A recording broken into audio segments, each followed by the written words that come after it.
বাংলা সাহিত্যের কিছু গল্প দিয়ে সাজানো আমাদের এই channel try creation presented by Bangla সাহিত্যের গল্পের আসর। বিভিন্ন ধরনের গল্প, কবিতা ও ভিডিও দিয়ে সাজানো আমাদের এই চ্যানেল বাংলা সাহিত্যের গল্পের আসর। আমাদের চ্যানেলের গল্প যদি আপনাদের ভালো লেগে থাকে, চ্যানেলটি সাবস্ক্রাইব করুন ও শেয়ার করুন আপনার প্রিয় মানুষজনের কাছে। অবশ্যই আপনার অমূল্য কমেন্ট ও একটি অমূল্য সাবস্ক্রাইব করতে ভুলবেন না যেন। আপনাদের মূল্যবান একটি কমেন্ট ও একটি মূল্যবান সাবস্ক্রাইব আমাদের সাহায্য করবে এগিয়ে নিয়ে যেতে চ্যানেলটিকে আরও ভালো করার জন্য। আজকে আপনাদের জন্য নিয়ে এসেছি একটি রহস্য ও রোমাঞ্চকর গোয়েন্দা কাহিনী, খুনের অন্তরালে।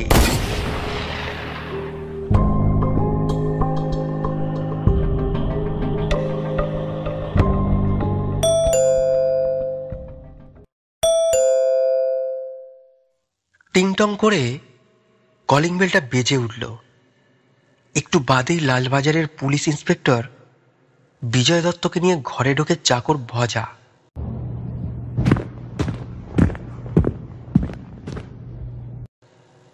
বিজয়বাবু তার ভারী দেহটাকে সোফায় এলিয়ে দিয়ে উপস্থিত এক ব্যক্তিকে উদ্দেশ্য করে বলেন,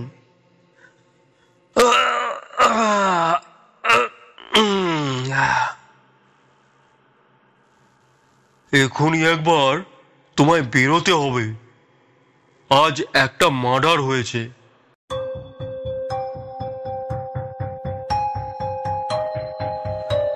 ডেড বডিটা পোস্টমর্টমে পাঠিয়ে দিয়েই তোমার কাছে এসেছি। চলো একবার কেসটা দেখে আসবে। কেসটা অবশ্য বিশেষ জটিল নয়। তোমার সাহায্য পেলে বোধহয় খুনিকে হপ্তাখানেকের ভেতর অ্যারেস্ট করতে পারবো।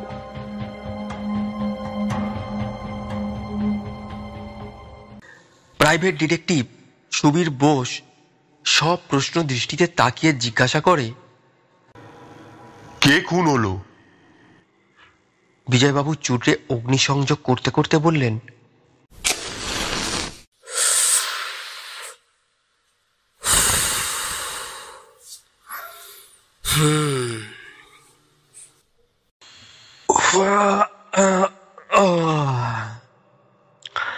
খুন হয়েছে কলকাতার কয়েকটা বিশিষ্ট সিনেমা হলের মালিক বিনয়বাবুর ছেলে মাধব রায়ের ভাইপো।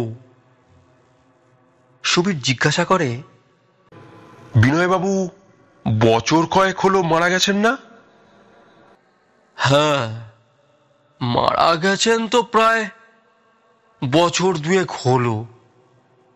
সুবীর আবার বলে, 5 মিনিট অপেক্ষা করুন, আমি তৈরি হয়ে নিচ্ছি। মিনিট 5 বাদে দোতলার সিঁড়ি বেয়ে নেমে আসে বিজয়বাবু ও সুবীর।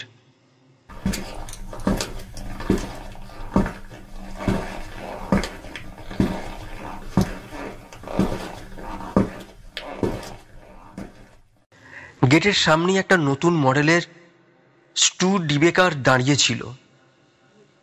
বিজয়বাবু সেটাতে দেহ রক্ষা করে সুবীরকে বলেন, আরে তুমি দাঁড়িয়ে গেছো কেন?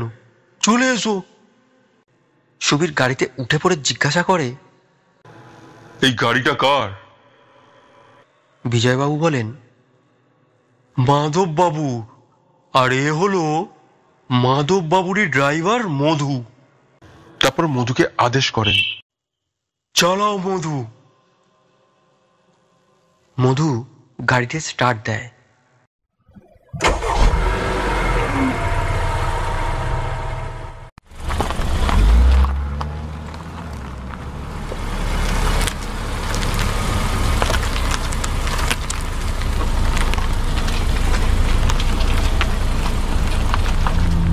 এক সময় সুবীর বিজয়বাবুকে উদ্দেশ্য করে বলে, গাড়িটা দেখছি একেবারে নতুন, কিন্তু এটার প্রতি বোধহয় বিশেষ যত্ন নেওয়া হয় না। একটু পাড়ের পিকও লেগে আছে দেখছি। আচ্ছা, এখন আপনার কেসটার কথা বলুন তো।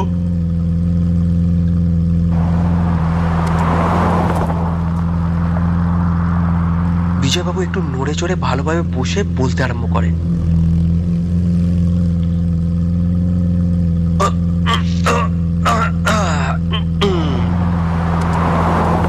মাধববাবুর ভাইপো অমিয়, অর্থাৎ যে খুন হয়েছে, সে নাকি আজকাল রেস টেসও খেলতো। পরশুদিন সে মাধববাবুর কাছে 1,000-5 টাকা চায়, কিন্তু মাধববাবু তাকে রেস খেলে অমনভাবে ধ্বংস করতে বারণ করেন। ও একটি পয়সাও দিতে রাজি হন না।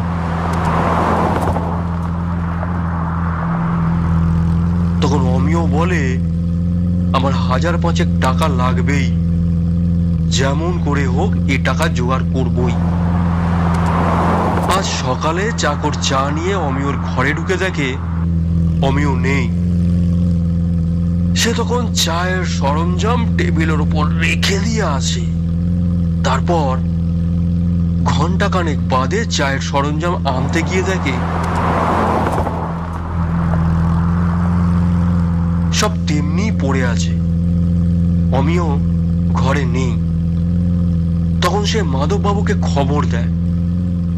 মাধববাবু অনেক খুঁজেও অমিয়কে বাড়িতে না পেয়ে সন্দেহর বসে আয়রন চেস্টের সামনে গিয়ে দেখেন আয়রন চেস্টের লক খোলা।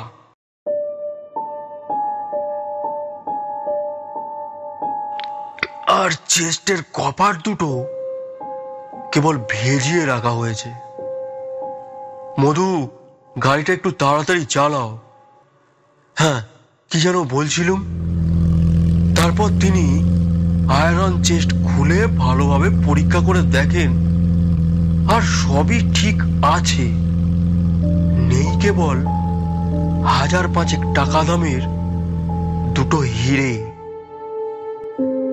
এরপর আর কারুর বুঝতে বাকি থাকে না যে অমিয় হিরে দুটো নিয়ে সটকে পড়েছে।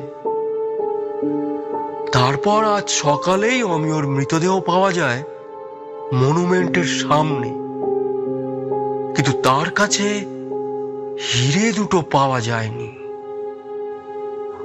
আমার অনুমান কোনো লোক তার কাছে হিরে আছে জানতে পেরে রিভলভারের সাহায্যে তাকে খুন করে হিরে দুটো নিয়ে পালিয়েছে।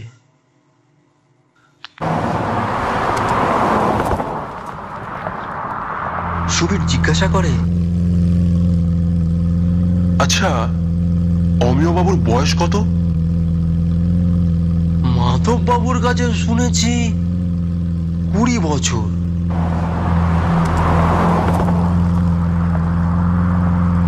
মাধববাবুর পেশা কি?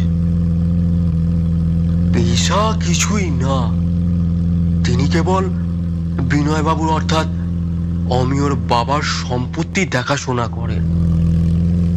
শুনেছি আগে মাধববাবুর একটা কি ব্যবসা ছিল, তারপর ভাই মারা যাবার সময় তার বিরাট বিষয় সম্পত্তি দেখার ভার মাধববাবুর হাতেই দিয়ে যান। কারণ অমিয় তখন অপ্রাপ্ত বয়স্ক, আর ওর মাও বহুদিন আগেই গত হয়েছিলেন। অমিয় বাবুরা কতজন ভাই ছিলেন? বিনয়বাবুর একমাত্র সন্তান অমিয়, তাই এইটুকু বয়সেই শাসনের অভাবে একেবারে উচ্ছন্নে গেছিল। আয়রন চেস্টের চাবি কার কাছে থাকতো বলতে পারেন?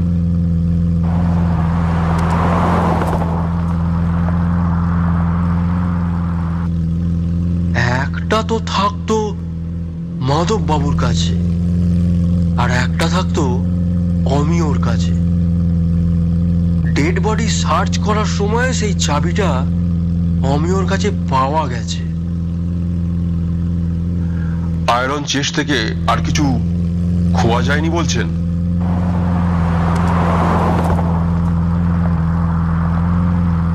চেস্টে থাকতো কেবল ওই বড় বড় পয়মন্ত হিরে দুটো আর কিছু ব্যবসায়ের দলিলপত্র। পয়মন্ত হিরে মানে?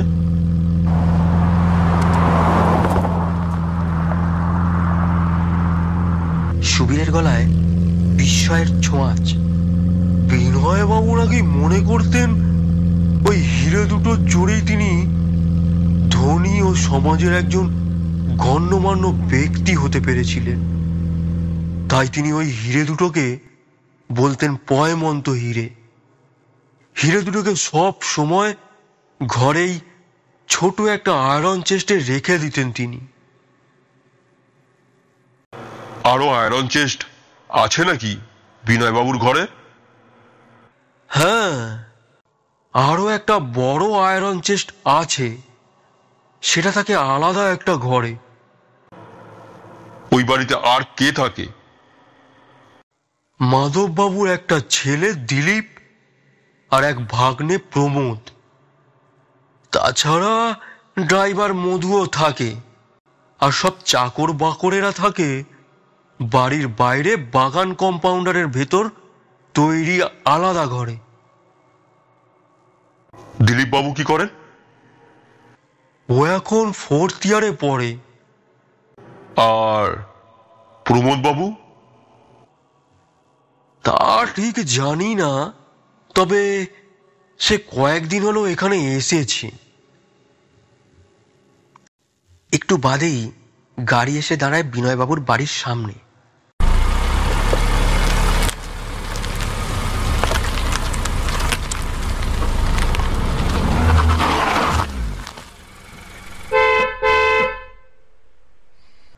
হর্নের আওয়াজ শুনে বেরিয়ে আসেন একজন পৌর ভদ্রলোক।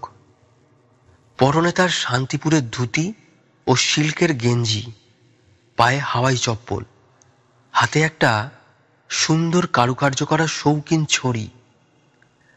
ভদ্রলোকের বয়স বোধহয় 50 পেরিয়েছে, কিন্তু তার পেশিবহুল শরীর দেখে মনে হয় তার শোকের চিহ্ন বিদ্যমান। তিনি এগিয়ে এসে বলেন, আসুন বিজয়বাবু, আপনার জন্যই অপেক্ষা করছিলাম। খুনির কিছু কিনারা করতে পারলেন? বিজয়বাবু তার ভুঁড়ির ওপর বেলটা ভালোভাবে আঁটতে আঁটতে বললেন,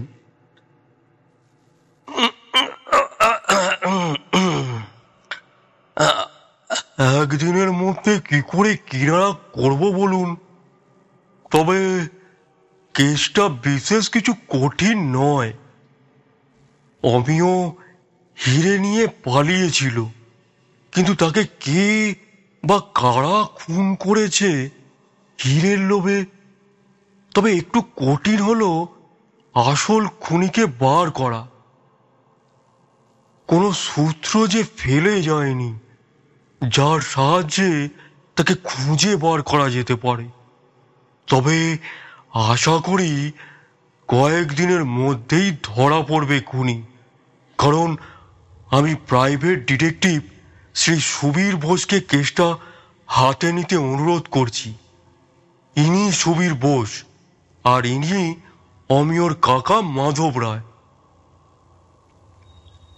উভয়ে উভয়কে নমস্কার ও প্রতি নমস্কার জানায়। মাধববাবু সুবীরকে উদ্দেশ্য করে বলেন, অমিয়কে যে খুন করেছে আমি তার উপযুক্ত শাস্তি চাই। এজন্য আপনি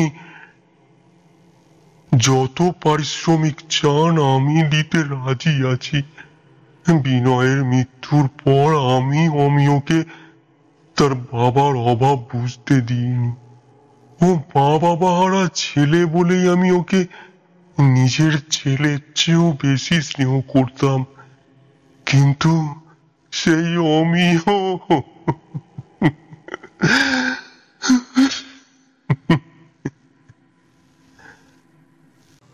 কথা শেষ করতে পারেন না মাধববাবু। আবেগে তার কণ্ঠ রুদ্ধ হয়ে যায়, শুধু থরথর করে কাঁপতে থাকে তার কালচে ঠোঁট দুটি। চোখের কোল বেয়ে দুফোঁটা জলও গড়িয়ে পড়ে। লাল সুরকির রাস্তা দিয়ে এগোতে এগোতে সুবীর বলে, আচ্ছা মাধববাবু, অমিয় কোন ঘরে থাকতো? ওই একতলার ওই কোণার ঘরটায়। সুবীর ও বিজয়বাবুকে নিয়ে মাধববাবু সিঁড়ি ভেঙে দোতলায় উঠতে থাকেন।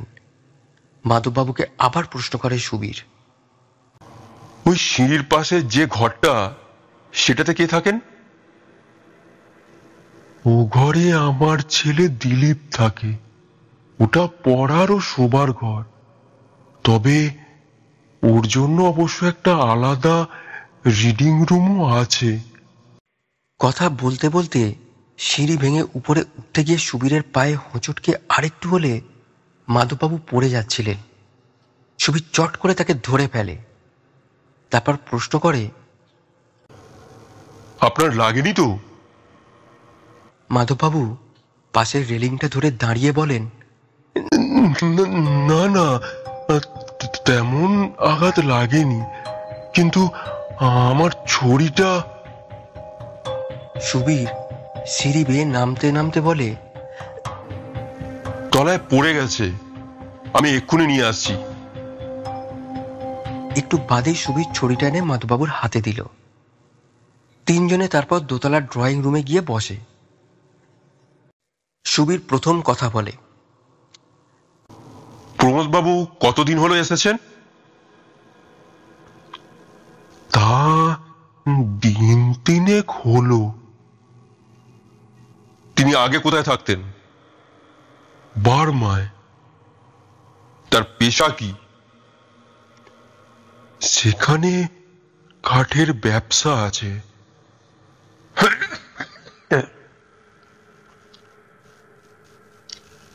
তবে ওর ব্যবসার দিকে বিশেষ নজর দেয় না। ও সবসময় শিকার করেই বেড়ায়। শিকারের দিকে ওর প্রচন্ড ঝোঁক। দেখাশোনার অভাবে ব্যবসা এখন প্রায় লাল বাতি জ্বেলেছে। তাই এখানে এসেছে টাকা চাইতে।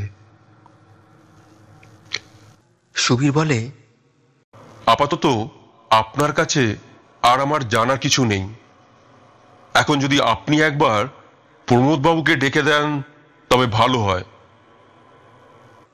মাধববাবু উঠে দাঁড়াতে দাঁড়াতে বলেন, কিন্তু প্রমোদ তো সেই সকালে বেরিয়েছে, এখনো ফেরেনি। সুবীর জিজ্ঞাসা করে, প্রমোদবাবু কি অমিয়বাবুর মৃত্যুর সংবাদ জানেন না? আমরা অমিয়র মৃত্যুর খবর পাবার আগেই সে বেরিয়েছে। তিনি কোথায় গেছেন তা বলতে পারেন? মাধববাবু অসহায়ভাবে দীর্ঘশ্বাস ফেলে বলেন, জানলে তো বলবো, আর কি করেই জানবো বলুন? ওকে জিজ্ঞাসা করতেই ভয় হয়, যা মেজাজ। সুবীর বলে, আপনি দয়া করে একবার দিলীপবাবুকে পাঠিয়ে দিন। তাকে কয়েকটা কথা জিজ্ঞাসা করব। সে সময়ে এ ঘরে আর কেউ উপস্থিত না থাকলেই ভালো হয়। মাধববাবু ঘর ছেড়ে বেরিয়ে যান। একটু বাদেই ঘরে প্রবেশ করে একটি চিপচিপে চেহারার যুবক। সুবীর যুবকটিকে লক্ষ্য করে জিজ্ঞাসা করে, আপনার নাম কি দিলীপ রায়? যুবক মৃদু কণ্ঠে উত্তর দেয়, আজ্ঞে হ্যাঁ। সুবীর দিলীপকে বসতে অনুরোধ করে। দিলীপ একটি কোচে দেহ এলিয়ে দিয়ে আনমনে বসে থাকে। সুবীর আবার প্রশ্ন করে, প্রমোদবাবু কতদিন হলো এ বাড়িতে রয়েছেন? 3 দিন হলো। প্রমোদবাবুর হঠাৎ বার্মা মুলুক ছেড়ে এখানে এলেন কেন বলতে পারেন? শুনেছি তার ব্যবসায় নাকি ফেল পড়তে বসেছে, তাই সে এসেছে বাবার কাছে টাকার জন্য। প্রমোদবাবু কত টাকা চেয়েছিলেন? 5,000 টাকা। বলেছিল ব্যবসা একবার চালু হলে টাকা শোধ করে দেবে। তিনি কি টাকা পেয়েছেন? না, বাবা দিতে রাজি হননি। সুবীর বার প্রসঙ্গ পাল্টে জিজ্ঞাসা করে, আচ্ছা দিলীপ বাবু, গ্যারেজের চাবি কার কাছে থাকে? মধুর কাছেই থাকে। কাল রাত কটা পর্যন্ত জেগেছিলেন? 1টা পর্যন্ত তো হবেই, ফাইনাল পরীক্ষা তো দেরি নেই, তাই একটু বেশি রাত পর্যন্ত পড়তে হয়। আপনি ছাড়া আর সকলে সাধারণত কটার সময় ঘুমায়? 10টার মধ্যেই সকলে ঘুমিয়ে পড়েন। দোতলায় কে কে থাকেন? বাবা থাকেন, আর কোনার ঘরটায়, ওই কোনার ছোট ঘরটায় মধু থাকে। আপনার ঘরটা তো সিঁড়ির পাশেই।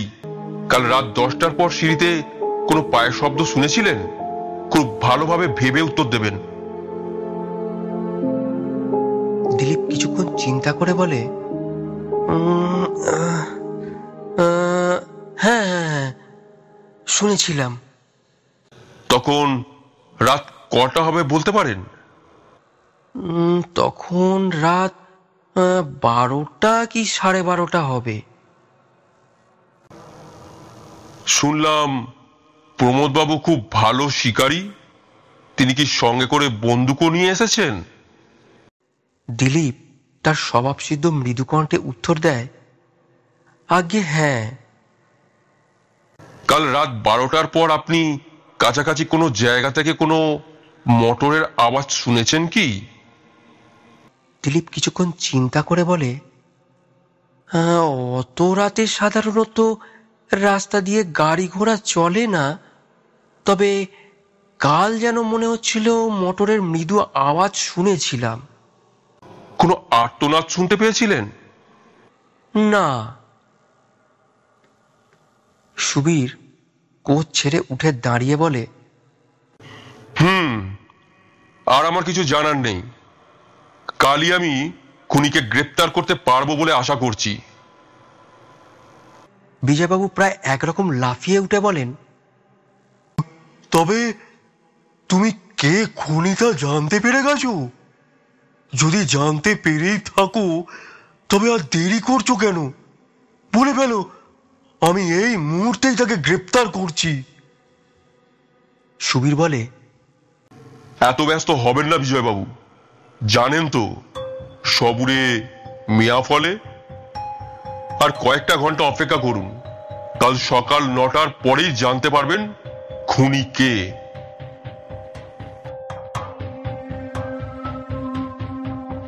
সুবীর, দিলীপ ও বিজয়বাবু তিনজনের ড্রয়িং রুমের বাইরে পা বাড়ান। এই যে বিজয়বাবু, আপনাদের কাজ হয়ে গেল? মাধববাবু এগিয়ে এসে প্রশ্ন করেন। সুবীর মাধববাবুকে উদ্দেশ্য করে বলে, আপনি শুনলে বোধহয় খুশি হবেন যে কালই আমি খুনিকে গ্রেপ্তার করতে সক্ষম হব। কাল সকাল 9টা নাগাদ আমি আর বিজয়বাবু এখানে আসব। বাড়ির সকলেই যেন এই সময় উপস্থিত থাকেন। এখন তবে চলি মাধববাবু। মাধববাবু গদগদ কণ্ঠে বলেন, সত্যি? হ্যাঁ, কি বলে যে আপনাকে ধন্যবাদ জানাবো তার ভাষা খুঁজে পাচ্ছি না।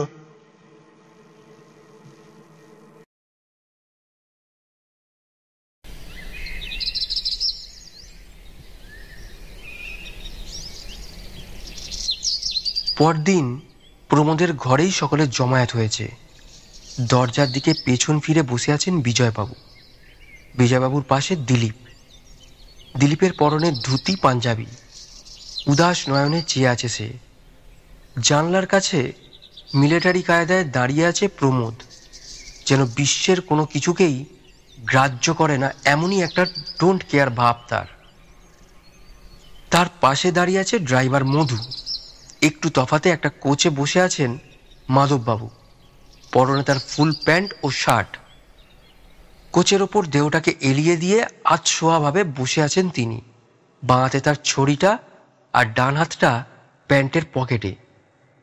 ঘরটার ভেতরে একটা থমথমে ভাব, কারোর মুখে কোনো কথা নেই। নিস্তব্ধতা ভঙ্গ করে সুবীর বলে,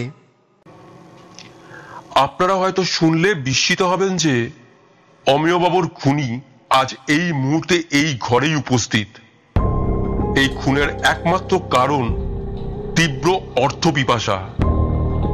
খুনি আর কেউ নন, স্বয়ং প্রমোদবাবু। সুবীর প্রমোদের দিকে রিভলভার উঁচিয়ে বলে, পালাবার চেষ্টা করবেন না প্রমোদবাবু। মাথার উপর হাত তুলে লক্ষ্মীর ছেলেটির মতো দাঁড়িয়ে থাকুন। সুবীরের কথায় সকলেই যেন চমকে ওঠে। প্রমোদ সুবীরের দিকে তাকিয়ে শ্লেষতিক্ত কণ্ঠে বলে, সুবীর বাবু, আপনি বরং কয়েক মাসের জন্য রাঁচি থেকে ঘুরে আসুন, তারপর আবার টিকটিকি গিরি করে আরম্ভ করবেন।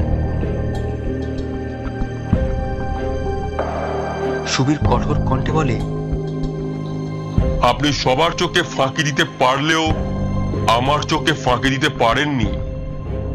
ব্যবসায় আপনার ফেল পড়তে চলেছে, তাই এসেছিলেন টাকার জন্য মামার কাছে।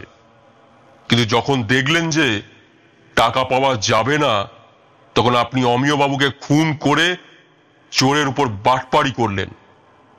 আপনি শিকারী মানুষ, আপনার পক্ষে দু একটা খুন করা তেমন কিছু কঠিন কাজ নয়। কি বলেন প্রমোদবাবু? প্রমোদ কিছু জবাব দেওয়ার আগেই মাধববাবু রাগে দুঃখে কাঁপতে কাঁপতে উঠে দাঁড়ান। বলেন, প্রমোদ, হ্যাঁ, তুমি শেষ পর্যন্ত সামান্য কটা টাকার জন্য অমিয়কে খুন করলে? হ্যাঁ, ভাইকে খুন করতে তোমার বিবেকে বিন্দু মাত্র বাঁচল না? ছি ছি প্রমোদ, ছি ছি। তুমি এত অধঃপথে গেছো? মনে করেছিলে তুমি খুব চালাক, হ্যাঁ, হিরে দুটো নিয়ে সটকে পড়বে আর কেউ তোমায় ধরতে পারবে না, তাই না? সুবীর হঠাৎ এক কাণ্ড করে বসে। আচমকা মাধববাবুর হাতের ছড়িটা এক টানে কেড়ে নিয়ে বলে, প্রমোদবাবু কত চালাক সে আমি ঠিক জানি না, হয়তোবা খুব চালাক, কিন্তু আপনি যে মহা চালাক সেটা ভালোভাবেই জানি। মাথার উপরে হাত তুলে দাঁড়ান মাধববাবু, পকেটে হাত ঢোকাবার বিন্দু মাত্র চেষ্টা করবেন না। আর মধু, তুমিও এক বিন্দু নড়ার চেষ্টা করো না, তবে বেঘরে প্রাণটা হারাবে। কি দেখছেন বিজয়বাবু? মাধববাবু আর মধুকে অ্যারেস্ট করুন।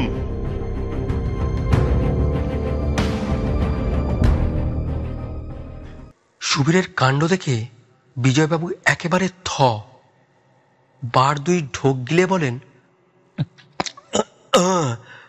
সত্যি সুবীর, তোমার বোধহয় এখন মাথাটা ঠিক নেই।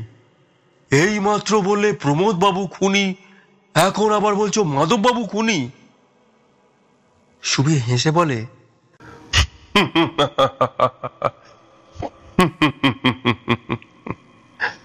মাথা আমার ঠিকই আছে, তবে বাধ্য হয়েই প্রমোদবাবুকে একটু কষ্ট দিতে হলো। সেই জন্য কিছু মনে করবেন না প্রমোদবাবু।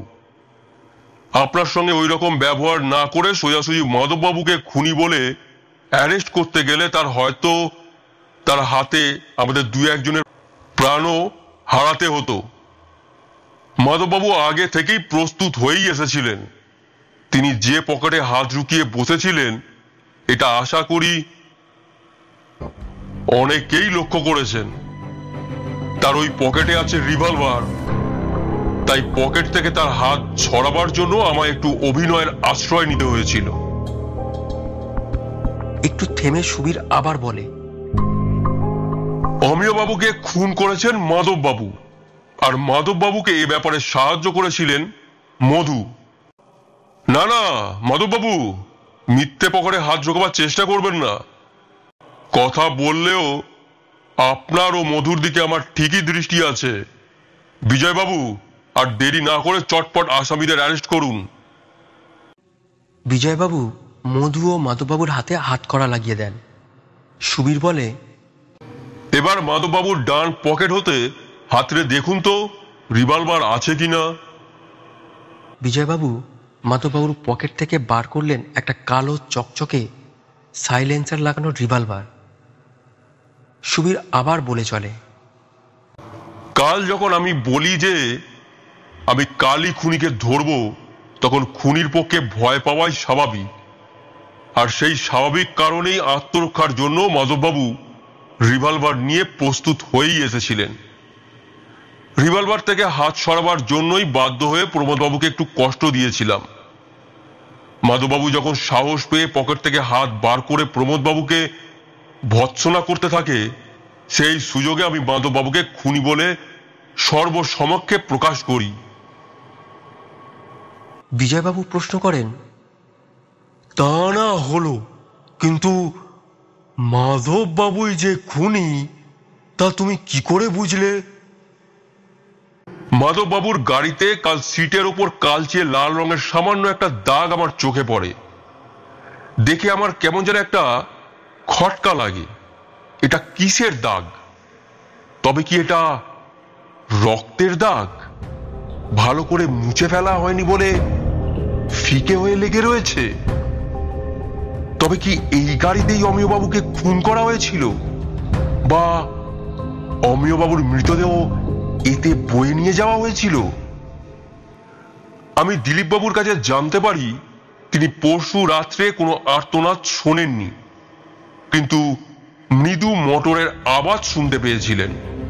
সুতরাং আমার বুঝতে বাকি থাকে না যে অমিয়বাবুকে বাড়ির কাছাকাছি কোনো জায়গায় হত্যা করা হয়নি, তাকে প্রথমে মোটরে করে নিয়ে যাওয়া হয়েছিল। দিলীপবাবুর কাছ থেকে আরো জানতে পারি গ্যারেজের চাবি কেবল মধুর কাছেই থাকে। এর থেকে বুঝতে পারি যে মধু খুনিকে সাহায্য করেছিল। এখন আসল কথা, খুনি কে? সুবীর একটু থেমে আবার বলতে শুরু করে, এই প্রশ্নটা আমাকেও কম গন্ডগোলে ফেলেনি। তবে এটুকু বুঝতে পেরেছিলাম যে খুনি বাইরের কেউ নয়। ভেতরের লোকদের দিকে তাকালে প্রথমেই যাদের উপর সন্দেহ এসে পড়ে তারা হলেন প্রমোদবাবু ও মাধববাবু। প্রমোদবাবুর উপর সন্দেহ করবার যথেষ্ট কারণ ছিল। প্রমোদবাবুর ব্যবসার অবস্থা সঙ্গীন, তাই উনি টাকা জোগাড়ের চেষ্টা করছিলেন। সুতরাং টাকার লোভে অমিয়বাবুকে খুন করা একজন শিকারী হিসেবে প্রমোদবাবুর পক্ষে এমন কোনো কঠিন কাজ নয়। কিন্তু একটা প্রশ্ন বারবার খোঁচা মারছিল, এই কয়েকদিনের মধ্যেই তিনি কি করে মধুকে দলে ভেড়ালেন? এদিকে মাধববাবুর উপর প্রচন্ড সন্দেহ এসে পড়ছিল, কারণ মাধববাবুর আগে সামান্য কিছু ব্যবসাপত্র ছিল, কিন্তু বর্তমানে অমিয়বাবুর অভিভাবক নিযুক্ত ছিলেন। অমিয়বাবুর বাবা মৃত্যুর সময় মাধববাবুকে ট্রাস্টি করে যান, যেহেতু অমিয়বাবু তখন অপ্রাপ্ত বয়স্ক। অমিয়বাবু বর্তমানে 20 বছরে পা দিয়েছেন। যদি না মারা যেতেন তবে 1 বছর পরেই নিজের বিষয় সম্পত্তি বুঝে নিতেন। সুতরাং অমিয়বাবুর মৃত্যুতে সবচেয়ে বেশি লাভ হয়েছে মাধববাবুর। এখন সব সম্পত্তি তিনি নিজেই ভোগ করতে পারবেন। যদি তাই হয় তবে অমিয়বাবুর হিরে চুরির ঘটনাটা একটা সাজানো ব্যাপার মাত্র। কয়েক মুহূর্ত কি যেন ভেবে নিয়ে সুবীর আবার বলতে থাকে, অমিয়বাবুকে কাল রাত্রে কোনো প্রয়োজনের কথা বলে মোটরে করে নিয়ে যাওয়া হয়। কিছু দূর যাবার পর হয়তো অমিয়বাবুর বুঝতে পারেন যে তাকে হত্যা করা হবে। তখন তিনি হয়তো বাধা দেবার বা পালাবার চেষ্টা করেন, যার জন্য মাধববাবু মোটরেই খুন করতে বাধ্য হন এবং ফিরে এসে মোটরের রক্তের দাগ মুছে ফেলেন মধুর সাহায্যে। কিন্তু তাড়াতাড়িতে মাধববাবু ও মধুর অজ্ঞাতে সামান্য রক্তের দাগ থেকে যায়। আয়রন চেস্টের চাবি থাকতো অমিয়বাবু ও মাধববাবুর কাছে। মাধববাবুর আয়রন চেস্ট খুলে হিরে দুটো সরিয়ে ফেলেন। প্রমোদ এতক্ষণে মুখ খোলে, আচ্ছা সুবীরবাবু, মামা হঠাৎ হিরে চুরি করতে গেলেন কেন? অমিয়র মৃত্যুর পর তিনি যখন সম্পত্তির মালিক হবেন তখন এই সামান্য 5,000 টাকা দামের হিরে চুরি করে তার লাভ কি? সুবীর হেসে বলে,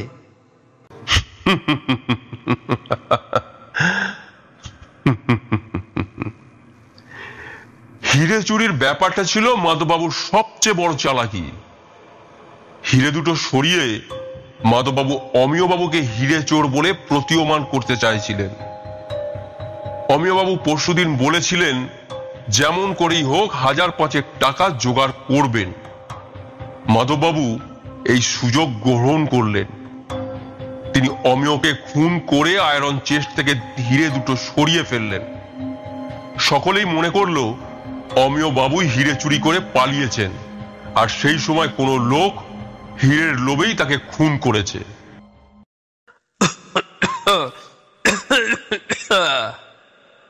বিজয়বাবু খুব করে একটু কেশে গলাটা পরিষ্কার করে নিয়ে জিজ্ঞাসা করেন, কিন্তু মাধববাবু হিরে দুটো রেখেছেন কোথায়? সুবীর মাধববাবুর কাছ থেকে ছিনিয়ে নেওয়া ছড়িটাকে অদ্ভুত কায়দায় মোচড় দিতেই ছড়ির মাথাটা খুলে আসে। ছড়ির মুখটা হাতের তেলোতে উপুর করে দিতেই দুটো বড় বড় হিরে সুবীরের হাতের উপর ঝলমলিয়ে ওঠে। সুবীর হিরে দুটো তুলে বলে, সেই অপহৃত হিরে। বিজয়বাবু চোখ দুটো ছানা বাড়া করে জিজ্ঞাসা করেন, তুমি কি করে বুঝলে ছড়ির ভেতর হিরে আছে? সুবীর হিরে দুটো নিয়ে নাড়াচাড়া করতে করতে বলে, কাল আমি আর আপনি দুজনে যখন এ বাড়িতে আসি তখন মাধববাবুই যে আমাদের অভ্যর্থনা করতে এসেছিলেন সেটা বোধহয় আপনার মনে আছে। তার হাতে তখন এই সূক্ষ্ম কাজ করা শৌখিন ছড়ি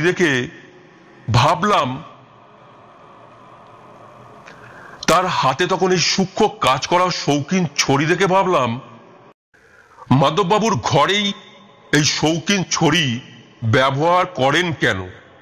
তিনি এমন দুর্বল নন যে ছড়ির সাহায্য ছাড়া হাঁটতে পারেন না, বরঞ্চ চেহারা থেকে বেশ শক্তপোক্ত বলেই মনে হয়। আর যদি শখের জন্যই ব্যবহার করেন তবেই বা ঘরে ব্যবহার করবেন কেন, বিশেষত এমন শোকের সময়? আমার মনে সন্দেহ নাড়া দিয়ে ওঠে, এই ছড়ির পেছনে কোনো রহস্য লুকোনো নেই তো? ছড়িটাকে পরীক্ষা করার জন্য কাল সিঁড়ি ভেঙে উপরে ওঠার সময় আমি একবার ইচ্ছা করে আমার পাটা বাড়িয়ে দিই, যার ফলে মাধববাবু আমার পায়ে হোঁচট খান আর ছড়িটা ছিটকে পড়ে তলায়। ছড়িটাকে কুড়িয়ে নিয়ে আসার সময় আমি একবার পরীক্ষা করে নিই। ছড়ির মাথায় মোচড় দিতেই ওটা খুলে আসে।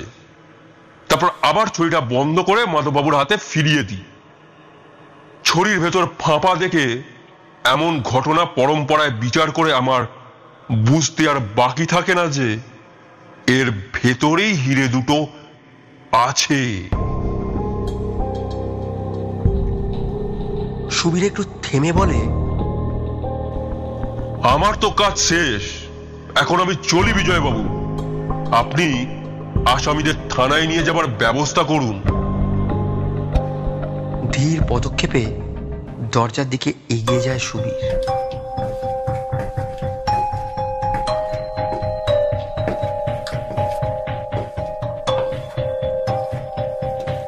এতক্ষণ শুনছিলেন একটি রহস্য ও রোমাঞ্চকর গোয়েন্দা কাহিনী, খুনের অন্তরালে। আবার আমরা ফিরব সামনের সপ্তাহে ঠিক এইরকমই আরো একটি রোমাঞ্চকর গল্প নিয়ে। আমাদের চ্যানেলের গল্প যদি আপনাদের ভালো লেগে থাকে, চ্যানেলটি সাবস্ক্রাইব করুন ও শেয়ার করুন আপনার প্রিয় মানুষজনের কাছে। অবশ্যই আপনার অমূল্য কমেন্ট ও একটি অমূল্য সাবস্ক্রাইব করতে ভুলবেন না যেন। আপনাদের মূল্যবান একটি কমেন্ট ও একটি মূল্যবান সাবস্ক্রাইব আমাদের সাহায্য করবে এগিয়ে নিয়ে যেতে চ্যানেলটিকে।